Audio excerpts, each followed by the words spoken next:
everyone to Hanging Out with Heather. I'm your host, Heather Lamman.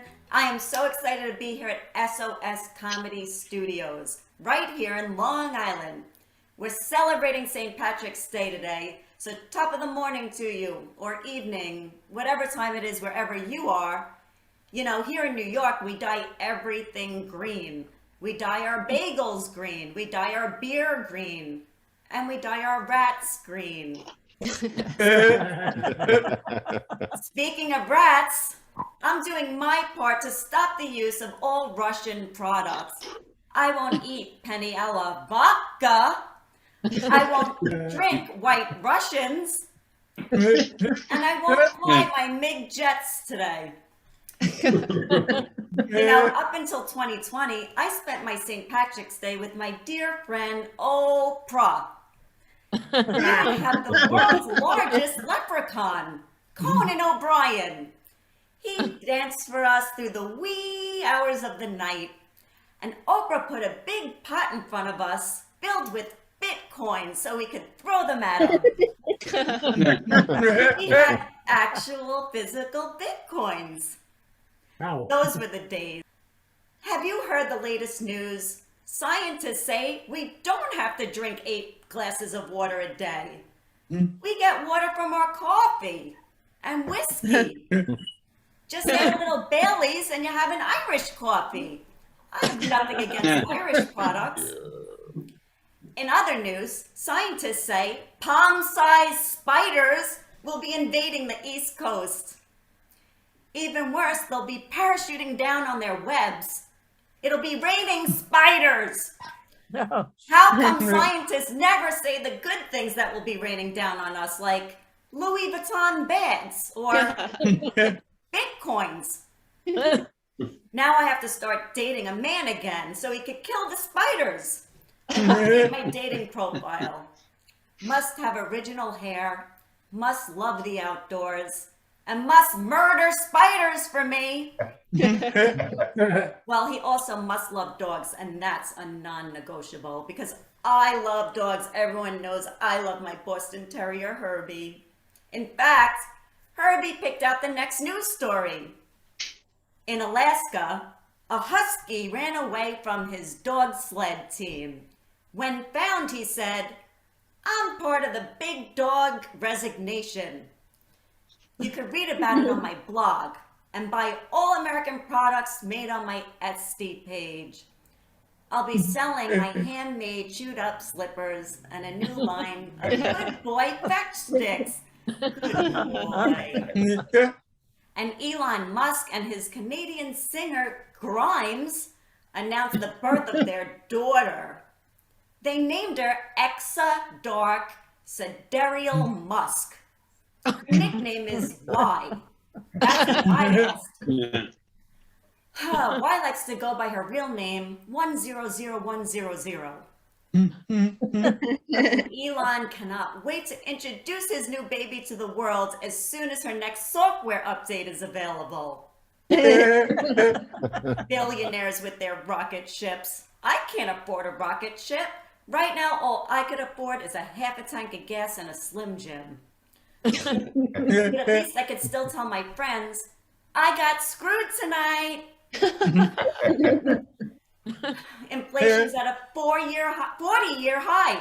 I haven't heard about a 40-year high since Snoop Dogg at the halftime show.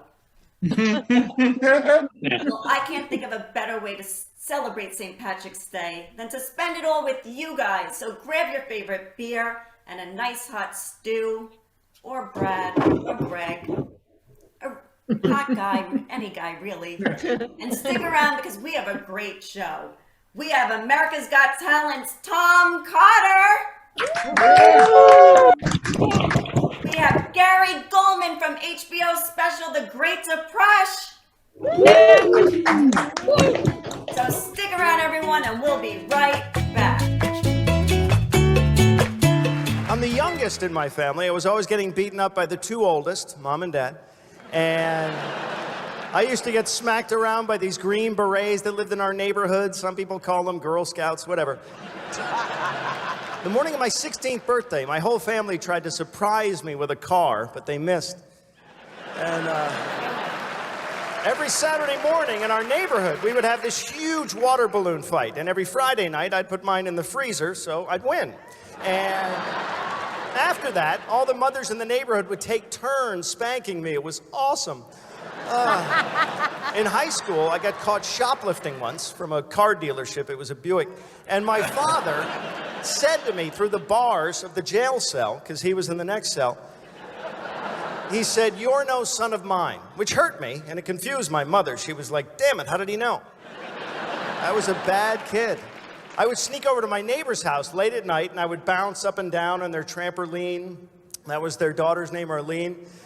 And that's my time, everybody. Thank you very much. Wow. Tom Cotter! Woo! Hey, how are you? Great having you. Thrilled to be here. Honored to be on you. This is your inaugural show, I believe. This is the pilot episode. I'm thrilled to be a part of it. Thank you very much. And happy St. Patrick's Day. Happy St. Patrick's Day. And you go by Lord Thundercrotch? Sometimes, sometimes it's little name that I've given myself. Nobody else would dare call me that. So yeah, that or people call me a lot of things like loser on America's Got Talent. That's something I get called every once in a while. Other vicious names. Tom, losing to dogs is never a loser. Well, if I lost to Herbie, that would be different. Herbie is a champion dog, as we all know, but I lost to 23 dogs. And when you come in second to a dog act, you really do feel like number two. I will share that with you. You were spectacular on that show. I watched every season. I watched you on the show back in 2013. I was the top human finisher. That's what I tell everybody. That's right, you were. Yeah. And you've been back on America's Got Talent a few times since. They keep having me back. They don't have any class or taste because they keep inviting me back. They haven't lifted the restraining order. So yes, I've been back. I was back the next year after my season to do a guest appearance, and then I went back for Champions, and then I went back last year just to do a skit with the kid who I thought was going to win the whole thing, Josh Blue, but it didn't go his way either, which is sad. Well, I think that coming in second did great things for you. People ask me if that was my greatest achievement ever, and it's not. But years ago, I won a race against 1 million of the sperm to an egg, long time ago. But I'll never reach that level of achievement again, sadly. So. And how many beautiful children did that make? I have 3 boys that I know of. I'm sure that they love following your career. Well, they used to think I was a rodeo clown. They had no idea what I did for a living until America's Got Talent. And then suddenly they thought I wasn't the useless dad but I'm still pretty useless in their minds. They think they're funnier than Mom and I. My mom's a comic too, as you know. So the two of us have to battle with them for who's the funniest in the family. And we usually lose. You must have roasts against each other on a typical Friday night. It's unbelievable. We have twins, and twins either love each other or hate each other. And our twins have nicknames, Israel and Palestine. They don't get along. So whenever they get a chance to attack each other, they do. It's horrible. My brother has twins that are inseparable because they're Siamese. It's very awkward. So tell me about your St. Patrick's Day. We're celebrating today. What's it like in the Cotter family? Well, I'm very Irish. My dad is full-blood Irish, and my mom was half Irish, a little bit of Scottish. So I'm really 3/4 Irish, 1/4 Scottish, which means I like to get really drunk and wear a skirt. But it also means that I've never had a tan in my life. Look at this. This is burn and nothing. It burns and it peels. That's it. There's nothing in between. I get burned by the moon on cloudy nights. But I love St. Patrick's Day. I love it's my favorite parade in Manhattan of all the parades. I stumbled upon it one year. I was on my way to a voiceover audition for something I didn't get. And the street was blocked and they had all the police barricades up. And I had just moved to New York from Boston. And so I'd been to the Boston St. Patrick's Day parade, but I had never been in the New York one. And I sat there and waited for the parade. And I fell in love with it. It was the best St. Patrick's Day parade. It blows away Boston. Sorry, Boston. It's just gigantic. And it was so much fun. The weather was perfect that day. So, I love the parade. I love the pageantry. I love the drinking because I I used to drink a lot. I used to belong to AA, but I had to quit that because I don't know if you know this, but their drinking policy is really strict. And then now I'm more like a glass of wine with dinner guy, but today I've already had 7 dinners. So I drink a lot, is what I'm saying. Well, I'm glad that you're having fun. And yeah, I was at that St. Patrick's Day parade pretty much all of my 20s. It's the best. I know, it's insane. It gets a little crazy. And it doesn't have, it doesn't, I don't know why they even do SantaCon. Have you ever been to that? Because Oh my God. Yeah, that's a nut show too. My God. St. Patrick's Day on steroids. There are other parades in Manhattan that get a little crazy. The Gay Pride Parade is always a doozy. We used to have an issue with the Puerto Rican Day Parade because, people just didn't want to wear clothes. And that was an issue. But as you say, the St. Patrick's Day, as you said so eloquently in your monologue, we even dye the rats green. So we're very festive. We're very festive here in New York. But I like Boston too. I've been there many times. I do Huge like fan. Boston. Yeah. And we have another Boston comic on the show today, Gary Gulman. Gary Gulman, hysterically funny Gary Gulman. There's a lot of us that came out of Boston. I used to think Boston was the best breeding ground for comics because we had Jay Leno and Stephen Wright. And more recently, we had, Joe Rogan is killing it, Billy Burr, Dennis Leary. But then someone rattled off the Long Island guys and just humbled me, humiliated me, because Long Island has Seinfeld, Ray Romano, Chris Rock, you, has Rosie O'Donnell, going all the way back to Robert Klein, and God, Kevin James. The money that the comics from Long Island have made humbles everybody. It's just crazy. I don't know what's in that water, but I want to drink some. I don't know what it is either, but in a way it's a little scary to wonder why everyone becomes a comedian here. They say tears of a clown, perhaps. I don't know. I think it's a funny place. I think Long Island's a funny place. I love your iced tea. It's great. Yeah, I'm going to have a couple of those later. To So am I. celebrate St. Patrick's Day. Damn right, Eringo Braless. So let me ask you about being married to a very funny lady, Carrie Louise Cotter. What's that Carrie like? is hysterically funny. Carrie went further than I did on Last Comic Standing. And don't think for a second, Heather, that I don't hear about that at least once a week. That comes up very frequently. And it's great. Married comedy couple, not what most people do. Usually a comic marries a civilian, so they get things like a 401k, dental insurance, health insurance. We chose a different path. And we've been married for 21 years, together for 27. With one minor breakup in the when we were dating, and other than that, we've been together 27 years in a row, and it's been pretty impressive that we've kept that alive. There aren't that many comedy couples out there. That's fantastic. I love that. I love that you guys are together, and do you have regular conversations? Not really. No, I know that people think we don't argue. Of course we argue. We're comedians. We argued last night. She said I was suffocating her. I think that's what she said. The pillow was muffling her voice. But we laugh a lot. That's how we diffuse arguments, is we find the funny in it. There's funny in everything, as you know. So with sarcasm or, saying something tongue in cheek, we can generally snuff out the fuse once it's been lit on an argument. And so we never go to bed angry. We would much rather stay awake and plot our revenges. So we get through. It's perfect. I think it's so far so good. Worked for Lucy and Desi, worked for Burns and Allen, worked for Nichols and May, and hopefully it'll work for us.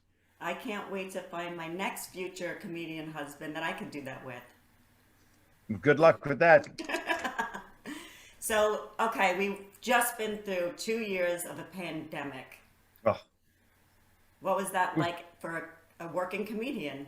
I mean, it was the worst because we kept being told we were non-essential. That's what the governor kept saying. The mayor kept saying, you are non-essential. My mother-in-law prefers the term useless, but either way, it's hurtful. And so being unemployed, because I married a comic and she married a comic, both of us were just wringing our hands, and we were stuck at home. We did the lockdown pretty seriously here in New York. So we went from soulmates to cellmates in a pretty short period of time, from holding hands to holding grudges, from till death do us part to did you just fart? You know, it was too much being cooped up together. But now we're out. We're able to get out there and do it, and I feel much safer now. I just had my last shot last week. It was heroin, and I loved it, and I can't wait for the next one.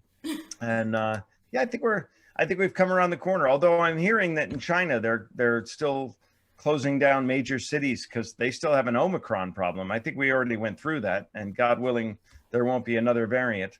I never got the Delta variant. I was waiting for the JetBlue variant, which never came. But yeah, I think we're the phoenix rising from the ashes, Heather. And I hope I'm right about that. I'm optimistic. Yes, me too, because I have to get out of my house. I mean, I just take trips to the pharmacy and 7-Eleven and the dollar store. That's my life. And you take Herbie out for a walk. That's it. Yeah. Yeah. Oh, I have Herbie's friends over all the time. The humans can't walk through my door, but the dogs can. The fact that you adore dogs so much is hurtful to me because, you know, I lost to a dog act. People are still mean. Yesterday, I called my wife. I was away doing work. I flew in last night, and I said, "What's the weather when I land there?" And she said, "It's raining cats and talent show champions," which I thought was just not necessary. Well, it's good. You know, I'm sure you've heard it a million times about losing to the dogs. But like I said, you can never be a loser when it comes to dogs. They'll always win, Tom. Yeah, I know. W.C. Fields famously said, "Never try to follow a child act or an animal act." And he was right. That's right. So you're back to your inspirations on becoming a comedian. Your favorite, all-time favorite. I really love George Carlin. He was big, and as we speak of Irish today, you know, you couldn't get much more Irish than George Carlin. But yeah, George Carlin and Johnny Carson and Rodney Dangerfield and Richard Pryor. Those were all. I'm showing my age now, but those are the people that really inspired me. I saw Buddy Hackett live when I was in high school. A friend of mine's parents got tickets to go see him at a place called the Cape Cod Melody Tent up in Massachusetts. And I saw him live and I thought he was hysterical. So I'm influenced all the time. And now my muse are my children. They say things that are hysterical. Yesterday, I just tweeted yesterday, my son Harry said, "Dad, do you like Putin?" And I said, "What?" And he said, "Putin these balls in your mouth," which I realize is filthy, but he's a young kid and it was funny to him. And I realized I failed as a parent, but they definitely love humor. I love humor. It goes all the way back to when I was a kid to right now. Influences keep coming in all the time. And the news is an influence. The whole, we just had the pandemic. We had murder hornets. Remember the murder hornets? Everything influences. And now we have Ukraine and Russia and all the stuff that happens. You just have to find the humor. Sized spiders that are coming to the East Coast. I heard that in your monologue and I quivered because you said you had to find a husband that would kill those. I can't divorce you and marry you then because I am terrified of spiders as well. I have to say. Don't tell anybody. They're coming. Oh, scary. Oh. So speaking of when you were a child, you told me something very interesting about your father. Yeah, my dad is a retired was a retired neurosurgeon. And he had a great medical career. He went from doing lobotomies in the 1950s, right after he graduated from Tufts Medical School. The GI Bill helped him because he was in World War II. And then he started his surgical practice that went all the way until he was in his 70s. And after that, I was like, "Dad, we wouldn't let him carve the Thanksgiving turkey after that." But he was a brilliant surgeon, had some very famous patients. And none of us, 6 kids in our family, not one of us followed his footsteps into the medical field just because we saw how hard he worked and how, it's kind of a depressing job because once a patient gets to a neurosurgeon, they're already in pretty big trouble. Yeah. So you're talking about brain tumors and, just laminectomies, craniotomies. He did a lot of spine work, but I love the man dearly. He was such a great influence and so supportive of my career, which I didn't expect, and just my all-time hero. Well, this is to your dad. Happy St. Patrick's Day. That's right. And you have a new special that you just taped.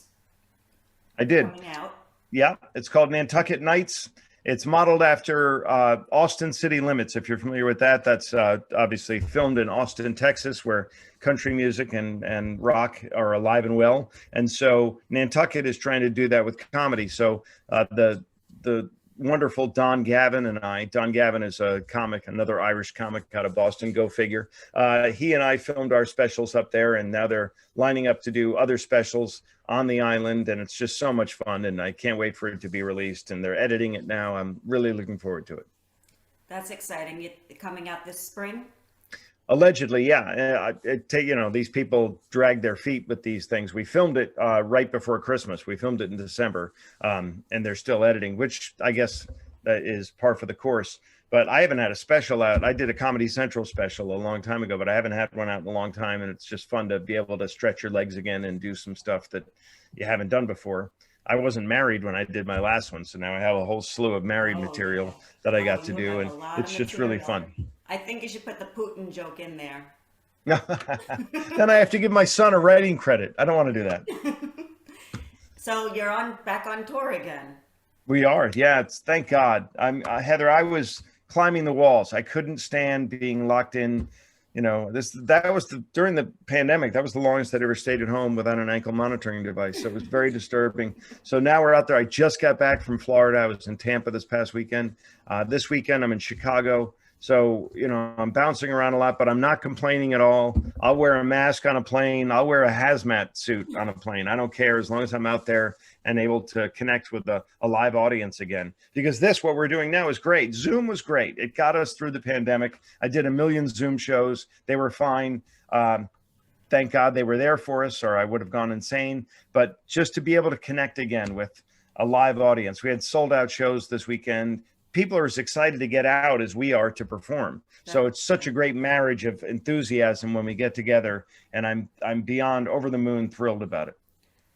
What's the tour like? All over the States? Are you going international?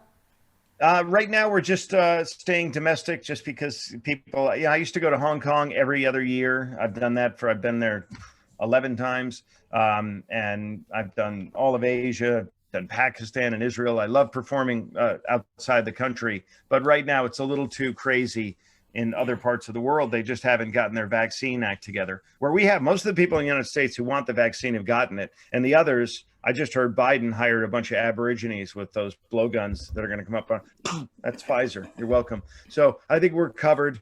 Plus, we all have herd immunity now, which they don't have internationally. So I think we're in a good spot here. I'll just stay domestic and be thankful for American audiences as long as I have them. Do you have New York on the list? Oh, yeah. Well, I'm frequently in New York. What we do, as I'm sure you know from your connections and your experiences, are you do the road stuff because that pays the bills. And then when you want to do a showcase night in Manhattan, you leave your avails the week before. So I think the second week of April is a weekend I currently have not booked. And I'm probably going to be at the Comedy Cellar because I put the avails in a week before, and Estee's really nice and really great. And so that's where I'll be. And I might see your other guest, Gary Gulman, who's often down there as well. It's a great room. It's a great club. I have to come. You have to let me know the date. Well, we'll lift the restraining order for you. We'll definitely do that. We'd love to have you. I'd love to come, and I got to bring my dear friend who brought you to me for today, Vanessa Hollingshead.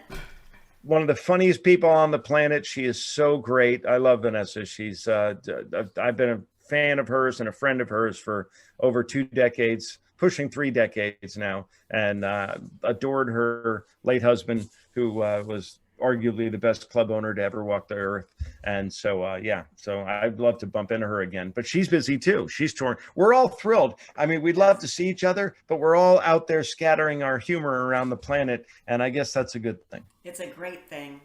Laughter got me through the pandemic, especially since I got divorced during quarantine. That was fun. That'll do it. Quarantine will do it. Pushed us to the limit. Comedy saved me. I mean, to make jokes about it and laugh about it. And now we're friends. We're just better off as friends, and there's nothing wrong with it. Perfect. That's the ideal situation there. Laughter is the best medicine, and we are available without a prescription. So people should keep tuning into your show and come see comedy when they can, and not just comedy. All live entertainment suffered during the pandemic. So if you can go see a play, a magician, a poet, whatever you want to see, just go support the arts, because we really took a beating during that. That's right. And actually, if I got to know the date you'll be at the Cellar, because that week, April 14th is my birthday. I'm going to see Harry Potter on Broadway. Happy And then birthday, that Mazel weekend- tov. Then that weekend, you'll probably be at the Cellar. So it'll be a great birthday week for me. I can't follow Harry Potter though, so but I'll try. Yes, you can. You're Lord how great- Thundercrotch. That's right, damn it. How great is it that Broadway's up and running again too? I mean, these are all just great things, and I think we need it so badly right now. We need to be able to reconnect as a society. We do, and I'm so happy that you came on for my pilot episode. I'm thrilled to be here. I'm honored to be here. You're the best. Any friend of Vanessa's is a friend of mine. And you're the best Irish comedian I know. No, I'm probably the only Irish comic you know, but that's all right. You mentioned Conan O'Brien. There's a bunch of us out there. Billy Burr, very Irish. God, there's a lot. God, I could rattle them off, but I won't bore your listeners. Conan's the tallest, for sure. I'm a leprechaun. Yeah. I make cookies in a hollow tree. It's all right. So everyone, you can find Tom on tomcotter.com, Twitter and Instagram at Tom Cotter Comic, TikTok, Tom, is that _Cotter? I believe so. Yeah. It's And, easy to find. and Tom Cotter on Facebook. You can find him very, very easily. So And at many rehabs. Yeah. thank you so much, Tom. This was great, and good luck with everything. I wish you another 40 years of success. I appreciate that, and right back at you. And Heather, what a great pilot episode you're putting on. And this is going to be the little acorn that becomes a mighty oak tree. And I can't wait to be on your show when it's internationally all over the planet. And hopefully you'll have me back then. I will have you back as my first guest. I promise. You heard it here, everybody. You heard it here. I'm going to play the video when you deny me, but okay. You have proof. Excellent. Well, enjoy your St. Patrick's Day, Tom, and make them laugh. I shall. Happy St. Patrick's Day. Don't go away. We'll be right back with Gary Gulman. You talked about this. It was a fake documentary, and that was all about how the abbreviations for states came about. And you wrote this routine, and it was just, you did it on our show, and as I said, it got just incredible reaction from people everywhere, and also from some of the best comedians saying, wow, that set that you did. It is the biggest thing I've ever done in my career. Yeah. More people have seen that than anything. Yeah, Yes. and it was really beautifully crafted. How long Thank did you. that take you to write? Well- Because it's so perfectly worked out. And if you haven't seen it, you can go online and look up Gary on this show doing it. It was amazing. But Not right now. Not right now. Right, Yeah. yeah. Let's Yeah. play it. We need to fill some time here. Yeah. So I first wrote it in my notebook in 1994, about 6 months into comedy. And Wow. the entire world had to change in order for me to convince people that there was a documentary about something as unusual as abbreviating the states down to 2 letters. So Helvetica had to have come out, this documentary Yes. about the font. Yes. Yes. Yeah, it's so funny because when you talked about it, I think a lot of people thought it was a real documentary. Oh. You were making it up. But we live in a world where every day they come out with a new documentary. You Yes. see them on Netflix Yes. all the Yes. time, and they're about the most ridiculous things. Yes, about a font, about a man who is excellent at slicing sushi. Yeah. Yes. Yes. Hero dreams of sushi. Yeah, Yes, yeah. yes, Exactly. and they're all riveting, by Yeah, the way. yeah. And so I finally had this idea. I'll tell people it's a fake doc or that it's a real documentary, and I still have people emailing me and asking me, where can I find that documentary about the You're abbreviations? gonna have to make it. Yeah. That You're would just be gonna so have much to make that. Welcome to Hanging Out with Heather. It's Gary Gulman. Woo! Hi, Gary. Thank you so much Hi, Heather. for being here. Oh, thanks for having me on. I love your leprechaun background. St. Patrick's Day. Yes. It's beautiful weather for New York City parade, right? Oh, I know. One of the warmest. So Yeah. I just watched The Great Depression probably for the 5th time. And I have to tell you my favorite line of the movie. Can you guess? Um, life is every single day. No. That one gets you in the heart, but this one made me Okay. laugh. Are you Gary Gulman or am I crazy? Oh yeah, yeah, yeah. Oh my gosh, that's a true story. I mean, I was in the worst condition of my life, and even through that really made me laugh. Yeah, I That mean, for was context, people who haven't seen it, I was recognized in the psych ward at Cornell, and the man said, "Am I crazy? Or are you Gary Goldman?" Yeah, that was that hysterical. You yeah, know, that's where it all started. and you know what? You are so right. That does deserve a freaking Emmy. That show does deserve a freaking Emmy. It really It is does. so good. I mean, I haven't watched it since probably 6 months ago or a year ago, and I watched it again Yeah. today, and I was like, this does deserve a freaking Emmy. He's right.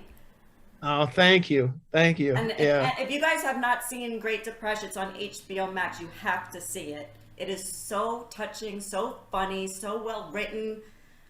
It just gets thank you. It tugs on your Thank you. heartstrings.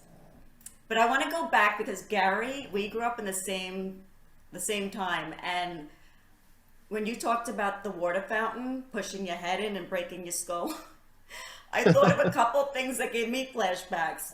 Did anyone ever do this to you? Oh, if your hand fits over your face, you have cancer. Oh and then yes, bam! yes, You yes. had There were, broken noses. It was fine. All yeah, good. there was a whole collection of cruel bully tricks from the 70s and 80s. Totally. And then Yeah. punch buggy red, boom. Oh, I had a lot yeah. of black and blues from my brother. Yeah. Oh, older brothers are the worst. I know. I know. But he's also a big fan of yours. He'll be watching this. Oh, We okay, had a good. buggy. My dad drove us around in the orange buggy. Uh, So I wanted to go back to Last Comic Standing because I have been a fan since that show. And wow. I have to tell you, you weren't the only one that said, I'm a lot of Jew. We were all like, wow, Jewish guys could look like that? Had no idea. Had no idea. So Oh man. Yeah. thank you for Oh, standing cool. 6'6" and Jewish. Yeah, that was it. Yeah, that show was a lot of fun. That gave me my first taste of fame and an audience and really catapulted my career. I was barely working on the road before that, and then afterwards I've had a pretty long sustained career on the road since then. So that really changed. That was a life changer. Yeah, and last time I saw you was right after Carnegie Hall, back in Yeah, December. That was yeah. a Thank you for fantastic coming. night. Thank Our you for seats were coming to so that. bad, you went from 6'6" to .6. Oh, oh, I'm sorry. No, no, That was no. a that was That a really wasn't you. special. That was your That buddy was a Tom Ryan. oh that was a special night. That Yeah. was so special, and it was a fantastic show. It was so great to see you there, Thank you. especially at Carnegie Hall. And how are you? How's it going? You're back on tour. Good. Good. I've been busy, and other than getting COVID, I which I thought I was in the clear. I'm the last one of the last people I know of to get it. So I feel better now. But other than that, things have been really good. I've been busy on the road, and I have a small part in the Amy Schumer series that's premiering this Friday night. So I'm really excited about that, and it Oh, was a great. lot of fun. So Where's it's that? Where can cool. we see that? Oh, that's on Hulu. Oh, Um, great. yeah, so What's the Hulu has a name lot of of it? good. It's called Life and Beth, and I play an Orthodox Jewish man named Shlomo, and Haven't you said Shlomo before? In I'm not sure. I'm something? not sure, but the fun thing about this show is that when I shot it, I had my hair down to my shoulders, so It came out really cool. It You looked probably good. looked the part. I looked the part. You looked the part. Yeah, I had a nice yarmulke and long hair. It was cool. That's well, good. I'm glad that's coming out, and then you're back on the road with a new tour, right? Yeah, yeah. I have shows this weekend in New Jersey, in Newark, New Jersey, at the NJ Performing Arts Center, and then I think the following week, yeah, March 26th, I'm at Foxwoods in Connecticut. So I have a fun couple of weeks coming up. So I'm looking forward to those shows. And then whenever I'm in the city, I like you saw me at West Side Comedy Club, so I perform at a lot of the rooms in the city, the Comedy Cellar and Gotham Comedy Club. So I'm very busy. I'm very grateful for that because I love getting on stage still, even though I've been doing it. It'll be, I think, 29 years in October. Wow, long Crazy. career, long A career. long career. I'm really, really, really grateful. I was also laughing when you mentioned in the Great Depression you could watch a baseball game and do your taxes at the same time. Weren't you an accountant? I was an accountant. I worked for what is now PricewaterhouseCoopers, and I I I never never really took to it. I did pretty good in school as far as passing tests and things like that, but once I had to do it in the real world, it was not for me. I was a bad fit for that profession. But I will say this: a lot of people make fun of accountants for being boring and not interesting people, but the people I worked with were awesome. They were so much fun, and we had such a great time. It wasn't something that I dreaded because of the company. It was just the actual activity of collecting numbers and putting them together. I didn't have the energy for that. So what made the leap? What was the leap from I that to guess comedy? I mean I was doing comedy almost every night while I was an accountant, which probably didn't help my mornings, but I I then decided that I would get a series of odd jobs. They weren't odd, just they weren't 9 to 5. So I worked as a bouncer, a doorman at a restaurant, and then I got a job there as a waiter, and then I had another waitering job. And the best job I had before I became a full-time comedian, I was the building substitute teacher at my high school, the high school I went to, and that was really cool because I got to know the kids in my city, and also I got to work with some of the teachers that I had 10 years prior. So that was really cool. That was probably my favorite job after college. Now, I wanted to ask you because I'm sorry if I keep going back to Great Depression because it just No, it's is your okay. whole life story. So, Yeah. you said that professor, when you wanted to stop playing football, sent you to a therapist. Do you keep in touch with that professor? It was actually a he Or wasn't really a the professor. coach?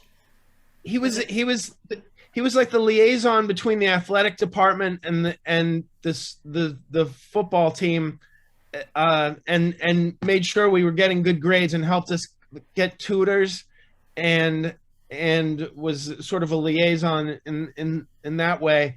And so I knew that he was just such a nice guy from the meeting that I had with him, that I knew he would be the person to talk to about this. And I have kept in touch with him over the years. I'm really good about holding on to friends. yeah. I have the same collection of friends from when I was in elementary school, so I'm really lucky that way. Yeah, I have a couple of those too. There's nothing Yeah. like it. There is nothing like it. There's nothing that really can replace it. I mean, that you have family and that's helpful, but there's something about those friends that are even next level connection. Yes, absolutely. Because you just go down memory lane Yeah. about Yeah. remembering in Yeah. first grade when you married a boy in the bushes and kissed them. Right. I had Yeah. one, my friend did stuff like that where we were like, "Oh no, Oh, he that's so got married funny. in the bushes." Oh, that's great. So I want to ask you because I started stand up about 4 years ago, but Okay. hosting is really my forte. But it just Cool. has done wonders for just speaking in front of people. The worst fear in life, Totally. public speaking. Yeah. So I wanted to ask you Yeah. about your writing. What? Sure. I mean, Yeah. I I I have developed a process over the years. When I first started, so when I was at the same point as you, I used to write everything down word for word, and then I would say it out loud and correct it so that it sounded more conversational. I mean, that was the main hurdle to get over, going from just being a person who thought they were funny to being a comedian, is that it was really important to make everything sound conversational, because comedy has become so natural over the years that, like, that's the biggest difference, I think, over the years, is that it's become more and more conversational and natural. And then once I got to a point, and it probably took 10 or 15 years, where I was getting on stage frequently enough, I started to expand on ideas while I was on stage. So I would improvise. But then the next thing that's important is to remember what you said. And the best way to do that is to record your set. So I would then transcribe them, and then I have a pretty good memory, so I don't have to do a lot of memorization. But there was, to bring it back to the Great Depression, there was one aspect of it that I had to memorize all the pills I had taken over the years, all the That was great. That was antidepressants, good. and I was yeah, very and that impressed. yeah, that took a while. I had to practice it over and over again, and and actually the set, because if you haven't seen it, they weave documentary footage into the comedy. So I had to memorize the order of the jokes so that it would fit right with the documentary stuff. So that those are a couple of cases where I've had to actually do some real memorization. But for the most part, I try to keep it a little bit loose, so it sounds more natural and conversational. So that's sort of the process I've developed over the years, and I've found it's effective, and also it's easy for people to, if you tell yourself, I just have to transcribe what I said last night, you don't feel like, oh, I need to come up with new jokes, but inevitably you will. So Right. that's why I think it's a good process. I do that too. Yeah. I go for hikes and walks. I'm in Long Island, so I go to the park Oh, and walk, and that's when I come up with jokes. I can't sit yes. there and wake up and just write. It doesn't come to me. Right. Yeah. But Yeah. then I when I think do I a think set, I record it, and yes, it just gets you going, thinking of other jokes. But I yeah. just love your observational comedy. I saw a bit on YouTube also this morning. I was watching all your stuff on you and your wife role playing, and you're the college Oh, yeah. professor, just stuff like that. Yeah. I'm like, Oh, thank you. what makes him think of these things? I mean, that was actually just a thing that I had thought of so long ago. I mean, that's the case with a lot of these jokes, is I think of them a long time ago, and then as you become better as a comedian, you're able to make these things work that you weren't able to make work. And it's a combination of confidence and some technique, and also having the better audiences that you get as you become more experienced. You're able to have audiences that are more receptive and are paying attention better. How many times, our dear friend Vanessa Hollingshead brought us together today. Yes. How many times do people say, I have a bit for you? And you laugh. Oh, you got to use this in your comedy. Yeah.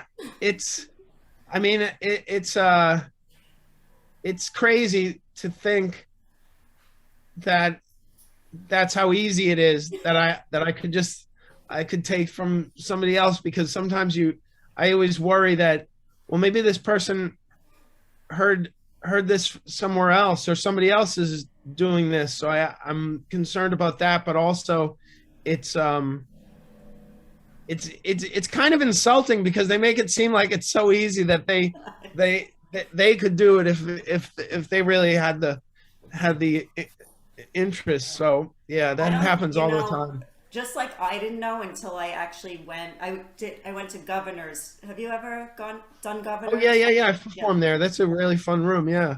I went there for for a comedy workshop just to start out, and Oh, I had no wow. idea how hard it was. Like, to even just learning how to write a joke the right way. People don't Yeah. realize it unless you go and learn the techniques. It's a whole skill set. I mean, I was shocked. Yeah. So Yeah. I don't It's think people do understand how hard it really is, and it has to be personal. You know, it just yeah. I mean, it doesn't have to be right away. I mean, I didn't do really personal things for a long time, but yeah, I think some of the best comedy comes from personal, or at least your unique point of view. Yeah. So, do you celebrate St. Patrick's Day? Or no? I don't celebrate St. Patrick's Day other than if I am out with an Irish friend, I will partake in some Jameson and some Guinness. So All right. yeah, but I don't put up any decorations or No. anything like that. I just have my Yeah. virtual background. I love it. It's I'm terrific. wearing some green. Awesome. And then I just wanted to ask you what's coming up. Well, I am writing a book, and it's tentatively titled K through 12. So I'm hoping that will be finished and bound within the next year. And then I'm just doing more and more comedy on the road. So if people want to see if I'm coming to their area, they can go to GaryGulman.com, and that's about it. I'm very happy with where I am in my personal life as well as my comedy career. So I'm really a lucky man. Good. Yeah. And I hope to see you again just right in New York City. Also, Yes. we- Oh, absolutely. whenever Hopefully you're we'll work performing together it- one night. Yeah, whenever Yeah. you're performing, you have to let us know. I always love to go Okay. to see you.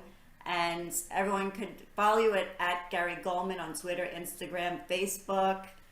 And Yes. since that night at the after party at Carnegie Hall, me and Sade have been Facebook friends. Oh, fun. She's lovely. And Yeah. Yeah, she's wonderful. So cool. I'm so grateful for her. Yeah. so Yeah. yeah, you guys are a lovely couple. And Thanks, I Heather. love seeing her at your shows. Yeah, it's really cool. Yeah. Awesome. And I just want to wish you well and get over that COVID. Oh, I know. I'll be fine. I'm very much improved. So I'm really happy about that. But thanks so much for having me, and I will talk to you soon. Thank you so much. Take care. Okay. Bye, Heather. Thank you. I want to thank you all for hanging out with me today. Happy St. Patrick's Day. Be safe, be well, be nice to each other. Till next time.